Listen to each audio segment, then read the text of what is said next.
Tonight, there is breaking news right now. The tornado watch as we come on and the severe storms. The air traffic control tower evacuated.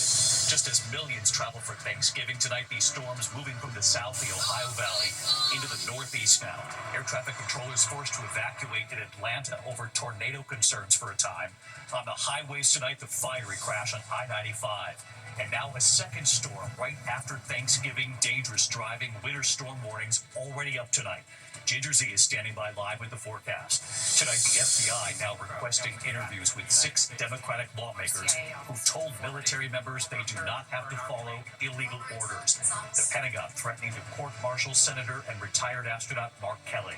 The search tonight for a high school football coach who went missing right in the middle of an undefeated season. And tonight, the dark turn in this case. Authorities are now calling him a fugitive. The emergency playing out on the water, the family celebrating his 70th birthday when the boat capsizes off Florida. A 90-year-old man among those on the boat. Others had to hold him up for 20 hours. Tonight, the war in Ukraine, new Russian attacks on Kyiv. President Trump tonight and what he's now saying about a peace plan. Ian Pannell standing by in Kyiv for us. Back in the U.S., surveillance showing a house leveled by a gas explosion. That blast felt miles away. Frightening moments for one of Selena Gomez's family members, forced to hide from intruders breaking in. Tonight, what our reporter learned after an offer he made 7 years ago, the email that arrived and what doctors are convinced he can now do. Also tonight, the stunning moment, the family that thought their loved one was dead. She began knocking from inside the coffin. Tonight here, remembering a former child actor from Leave It to Beaver. From ABC News World Headquarters in New York, this is World News Tonight with David Muir. Good evening, and we begin tonight here with these severe storms just as millions travel for Thanksgiving. In fact, there's a tornado watch up at this hour in Atlanta. They had to partially evacuate the air traffic control tower for a time over tornado concerns there. And now a second storm set to hit. Winter storm warnings already up. First, that tornado watch in Alabama and Mississippi across parts of the South. Storms moving through the South, right through the Ohio Valley, right into the Northeast now. Then this second major cross-country system hitting right after Thanksgiving. It'll bring dangerous driving. There are already winter storm warnings up tonight. Time-lapse video showing the storms rolling over Atlanta's Hartsfield-Jackson Airport. Those air traffic controllers had to leave the tower. Fears over a possible tornado there for a time. Tonight, new images of a tornado near Houston. We told you about a fire crew taking shelter in a garage as powerful winds blew through the area.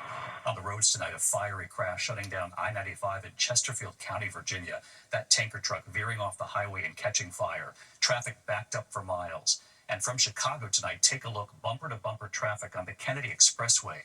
Ginger Z is standing by with the storms tonight and now this second major system right after Thanksgiving. And ABC's Matt Rivers with the images already coming in at this hour. Tonight, 2 major storms sweeping across the country, bringing heavy snow to the Midwest, severe weather in the south, and drenching rain to the northeast. All on the busiest holiday travel day at the nation's airports. Very, very busy. It's very busy right now. More than 52,000 flights scheduled today alone. Major airports from D.C. to Philadelphia right up to New York City bracing for delays. Just kind of planning for the worst, hoping for the best. For sure. That's, kind of what I'm hoping for. Hopefully I can get on my plane today. If not, then, maybe they can reschedule me before Thanksgiving.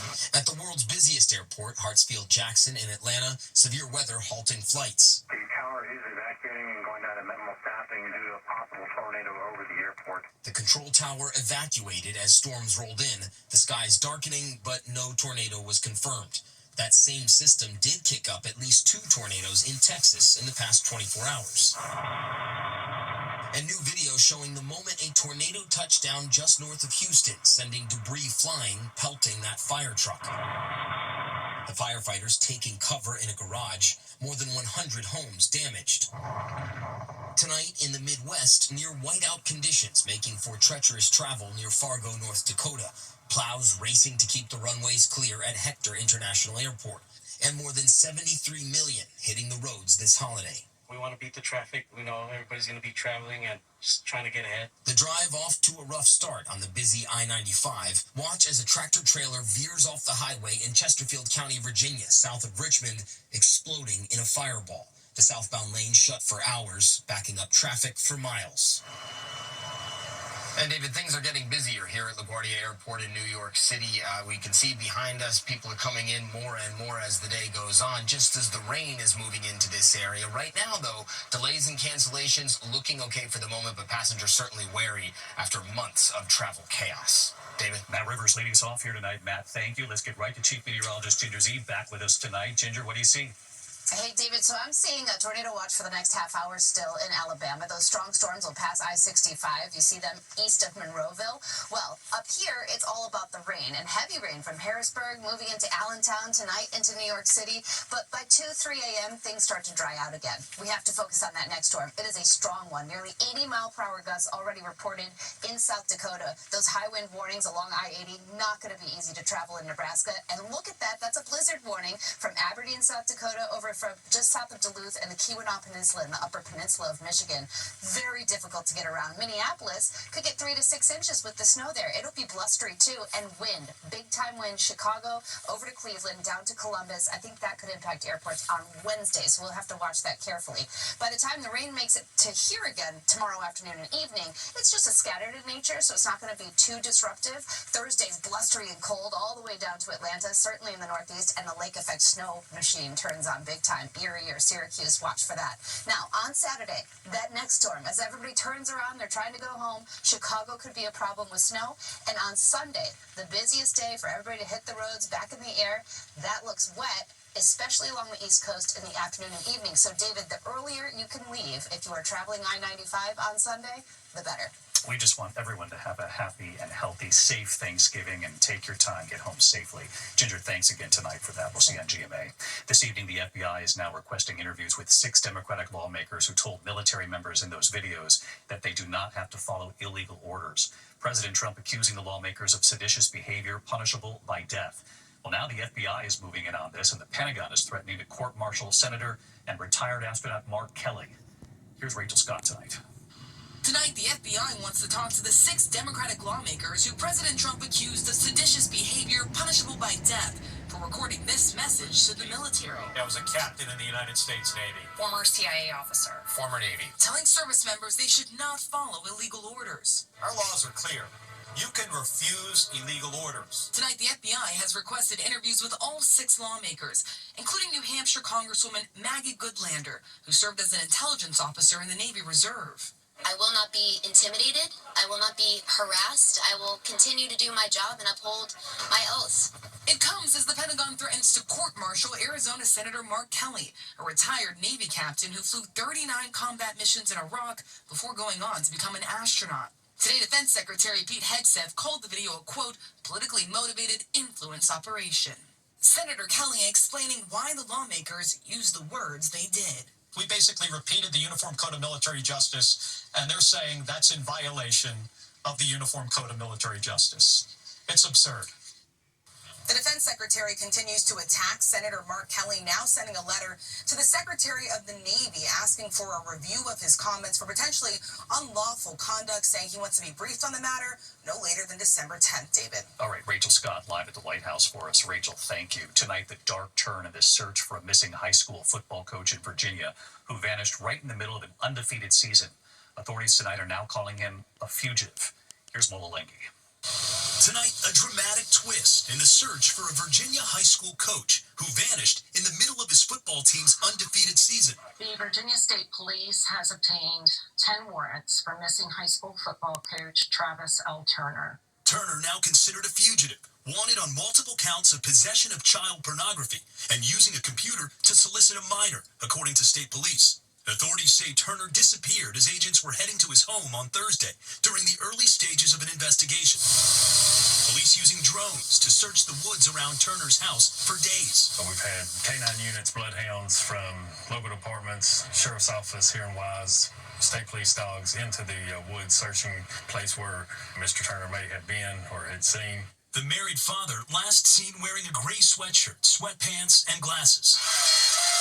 Turner, the head football coach at Union High School for nearly 15 years, was awarded the 2021 Prep Football Coach of the Year, appearing on camera after a recent victory. Our kids did a good job making some plays, and getting, once we got the momentum, we didn't turn it loose there in the second half. Tonight, the Wise County School District saying in a new statement, It is aware that law enforcement has filed charges against a staff member who has been on administrative leave. The individual remains on leave and is not permitted on school property or to have contact with students. Officials did not name the employee.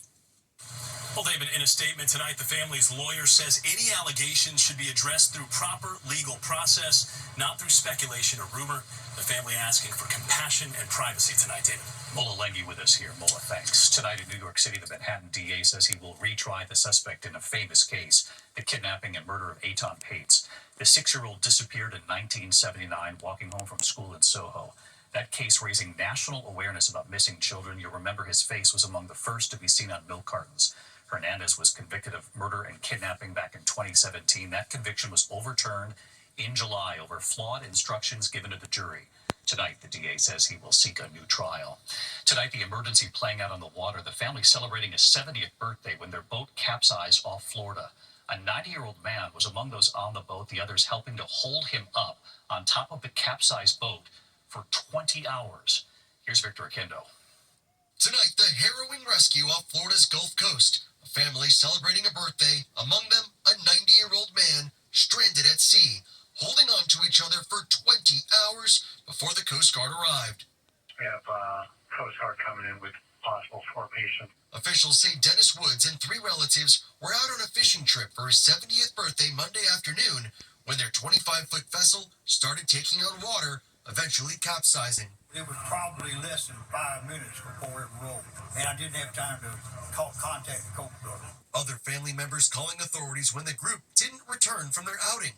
Woods describing a frightening night at sea. We were standing on the top of the boat, but yeah, we clinging into it. And with a 90-year-old, I spent almost all night holding him up, and then he fell several times. The Coast Guard locating the overturned vessel Tuesday morning, roughly 26 miles off the coast of Clearwater. They were all very tired. They were cold. Definitely happy to see us. Yeah, I would say that it was a pretty good birthday present for him. David, all of the boaters, including that 90-year-old, were taken to the hospital for treatment and are in stable condition. David? 20 hours, just incredible images. We're glad they're okay, Victor, thanks. Overseas tonight, the war in Ukraine, new attacks from Russia, just as President Trump now signals progress in these peace talks. Chief Foreign Correspondent Ian Pannell with late reporting from Kyiv tonight. Tonight, with Russian missiles and drones raining down on Kyiv, President Trump announcing, quote, tremendous progress has been made to end Russia's war in Ukraine. But the president also saying he won't meet with Zelensky until this gets closer. A U.S. official telling ABC News there are some minor details to be sorted out, but Ukraine has agreed to a peace deal. The apparent breakthrough coming after U.S.-Ukrainian talks in Switzerland. President Trump writing on Truth Social, the original 28-point peace plan, which was drafted by the U.S., has been fine-tuned with additional input from both sides, and there are only a few remaining points of disagreement. Now, U.S. Special Envoy Steve Witkoff heading to Moscow to talk with Vladimir Putin. I think we're getting very close to a deal. We'll find out. A senior source briefed on the matter telling ABC News there'll no longer be a punitive strict limit on the size of the Ukrainian army, but crucial contentious issues like Ukraine surrendering even more land to Russia remain unresolved. But even with these tentative signs of progress, the war hasn't even slowed down. We were there as Russian missiles targeted Kyiv. I don't know if you heard that. We're now getting intense Russian bombardments of the capital. And tonight, an American who was among those fighting for Ukraine, remembered by Ukrainians now paying tribute. John James Witherspoon, a young volunteer from Michigan, was killed on the front lines. His body just returned by Russia. He said that he was there to defend the freedom, sovereignty, and ancestral lands of innocent people. David, the White House ruling out an immediate meeting with President Zelensky, even though it was something the Ukrainians have said they wanted by the end of the month. Now, that's not impossible, but even with these signs of progress late today, President Trump saying he will meet with Putin and Zelensky, but only when a deal to end this war is final. David?